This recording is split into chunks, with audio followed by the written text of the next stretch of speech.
দ্বিতীয় ওয়ানডের ৩৯তম ওভারের চতুর্থ বল মেহেদী হাসান মিরাজকে ফরওয়ার্ড পুশ করেছিলেন মোহাম্মদ রিজওয়ান। নিজের বলে ফিল্ডিং করতে যান মিরাজ, আটকেও ফেলেন পা দিয়ে। সেই মুহূর্তে রান নেয়ার লক্ষ্যে পিচ থেকে বেরিয়ে এসে দাঁড়িয়ে থাকেন সালমান আঘা। পিচে ফেরার কোনো তাড়াই ছিল না পাকিস্তানি ব্যাটারের মাঝে, বরং হাত দিয়ে বল তুলতে চাচ্ছিলেন তিনি।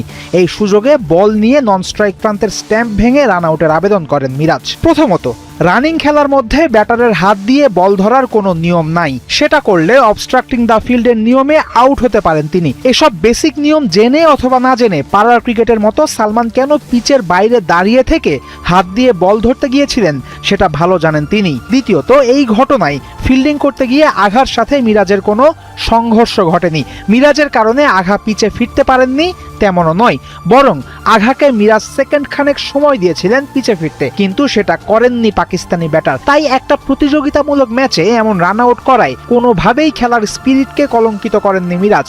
সবকিছুই করেছেন নিয়মের ভেতর দারুণ বুদ্ধিমত্তায়। এবার দেখা যাক সালমান আঘা কি করেছেন মাঠে। মিরাজকে স্ট্যাম্পে বল মারতে দেখেই আঘা বুঝেছেন আউট হয়ে যাবেন তিনি।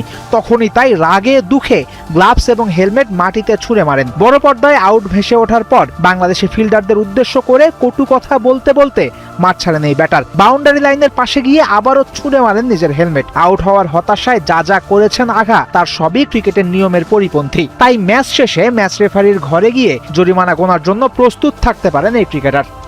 এই আউট দিয়েই বদলে যায় ম্যাচের গতিপথ।